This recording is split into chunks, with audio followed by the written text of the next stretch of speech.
Hey everybody, so today what we're going to do is we are going to Google search ourselves. I'm going to talk about why it's important to search for yourself in Google to see what the internet says about you. So we're going to start out by searching me because we are going to see what the internet has to say about me. Is it good, bad? And I'm going to talk about why you should do this, what's important. This is an activity that I've done with my students for a number of years, and I'm going to talk about some of the weird and crazy things that I have found when I've done this.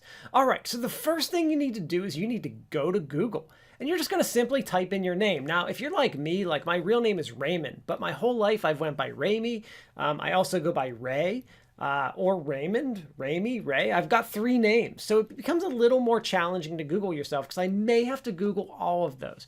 Another thing you can run into is like, let's say you have the same name as somebody famous. While that could be really, really cool in some ways, when you Google search yourself, everything that comes up is going to be about them. So it might make you make it a little harder to actually find yourself online. So let's search me and see what we find out. So first of all, here's what we can see. So the first thing that we find out is we see, well, what happens when someone starts typing my name? So the first thing that comes up is my name at UNCW. So that's where I work. Then we see just my name. And then we see Ray Pastor, MD, and hematologist, MD, New York City. What happens is there is a guy with my name who is a doctor in New York City. Which is kind of funny. So I totally need to reach out to this guy at some point because he and I are just like competing for our name online, which is hilarious. I should totally reach out to him because he's probably somehow related to me, which would just be hilarious if that was true. Okay, so let's go to let's just search my name and see what comes up. So I search my name to see what comes up. Oh, first result. We've got my website. So look at that. So this is what I want to have happen. I would love for an employer or someone interested in like me in consulting services or one of my students looking me up online, that if they're going to search me in Google, my website that this is information I purposely put out there for people to find, is what's found first. So that's awesome. Let me tell you why that's awesome. And let's go through some of these too. So first of all, I have my students do this activity all the time. One time, one of my students, the number one result that came up for them was a fake, like Facebook-like page. So it wasn't Facebook. It was another company trying to be Facebook. And they stole a bunch of Facebook profiles and put them online. So they had this girl's pictures, her information, even posts that she had made. Here's the scary thing. The scary thing was they added a bunch of fake posts, but they said it was from her, like she was doing it. And she was freaked out. My whole class was freaked out. I was freaked out after ever doing this activity again, because most times when students search themselves, they find like, oh, this is the website I made in high school, or like I was in track and field in the 9th grade in the newspaper and I'm finding that article, or I'm like named after someone famous and that's all I'm finding. So this was a crazy situation. We found out, so I had to do some digging when that situation happened. We found out the website was hosted out of Los Angeles. The person had used GoDaddy. We contacted GoDaddy. GoDaddy shut down that whole site within about, let's say 24 to 48 hours. That whole site, boom, gone down. And we were just hoping to get her profile taken off. They took down the whole site. It was a total scam.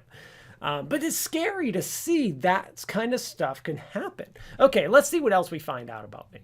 Then we see, oh, my UNCW page. This is like my people page. Honestly, so that picture was taken in 2010. I have no idea what that QR code goes to. Courses taught. These were the first 2 courses I taught fall semester at UNCW in 2010.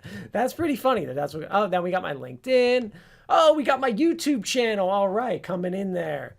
Oh, and then we got the guy who's competing with my name. How is this guy coming up as number, what, 5th site? Oh, well, good job, man. I mean, you're coming up. Let's just see who this guy is. I mean, he doesn't really look like me. We have the same color hair. I don't wear glasses, but he's also a doctor. I mean, I have a Ph.D. He has an M.D. Pretty cool. And he's an he's super impressive resume. Dude has is an oncologist. Like, that's very impressive. I totally need to reach out to this guy at some point and figure out if we relate. Then we got my Twitter, Google Scholar, ResearchGate. Oh, look at that. Some of my videos are coming up. Oh, there's my office. That's pretty funny. So my YouTube videos, I don't know what this is. DBLP? That's me. I mean, those are my papers. Okay, so we have like these odd things. So that's first page of Google search, first result. All right, let's go in, look at my name again. So then we got, what happens if they type in the UNCW? So that comes up first. Oh, more UNCW stuff. Oh, an article about me from UNCW. Then my website pops in. So we can kind of see like what it says about me. Now, what happens if I change it to Ramey? Wow, nothing's coming up. Just interesting. Maybe I need to go to the main site again. Yeah, nothing's coming up. Oh, did I tape that period in? No. Yeah, nothing's coming up. Interesting. Let's see what happens if I do Raymond. Oh yeah, so now a bunch of stuff comes up. And mostly it's all about that guy. Well, there's me as an undergrad. Let's just type in my main name and see what comes up. So if I type in my main name, UNCW, rate my professor, a bunch of pictures of this guy who has the same name as me, and some information about him. Well, he's pretty pop. He's doing a lot of stuff. So because he and I are all over the internet, okay, let's search. Let's just see my rate my professor website. Let's just click on that because that is pretty funny. This site uses cookies. Oh, the most helpful. So what's really funny about this is totally off topic of this video, but it's funny because you're Google searching yourself and someone's going to really find this. This post right here, the rest of these are real. I made this post. Dr. Pastor is the greatest professor ever in the history of the world. I made that post as a joke to show that anyone could just go in and make up fake posts about a professor. So this is why you totally can't trust this site. But I did that. I said that I was awesome and I was the greatest professor ever in the history of the world. And my classes are awesome and I'm very, very helpful. I still got that one. Can we like rate that? Oh, I got to sign up to give it a thumbs up. But that's the most helpful. So that was like a year ago. That was the most helpful post. That's pretty cool. I mean, I'll say that's helpful. I just can't believe it's still. So my goal was to do that and see how long it took to be taken down. It's almost been a year. It's still up there. Kind of funny. So this is what happens when you Google search yourself. Now, what happens if you found something that was bad? So as I said, we did find that for one of my students, and I explained what we had to do. We had to contact the internet search provider. So we had to do like a who is. So like I know I own raypastor.com. So to find out where it's being hosted, I can type who is, and you can go to any of these. It really totally doesn't matter. I'm going to click on it and I want to go in and I'm going to type in a website and I'll type in my website. Let's see what information it tells me. Raypastor.com is already registered. Yes, but look at all the information it tells me about this. It tells me where I can make complaints. It tells me about the domain status. Oh, it does have a registrar here. There's the registrar URL, but I've never heard of Enom, so that's just where my who is. It actually does not have a lot of information. I can't find out who is my web host right here. So I might have to do like a couple of these to actually find my web host. But it's super important if you find something bad about yourself. I mean, obviously the main thing to do is if it's not some spam site, it's just something you don't like, contact the person who has the site and see if they'll just take it off. But you can always, when we found that site that was an imposter of Facebook scamming my student, we were able to contact GoDaddy and they were able to take the site down.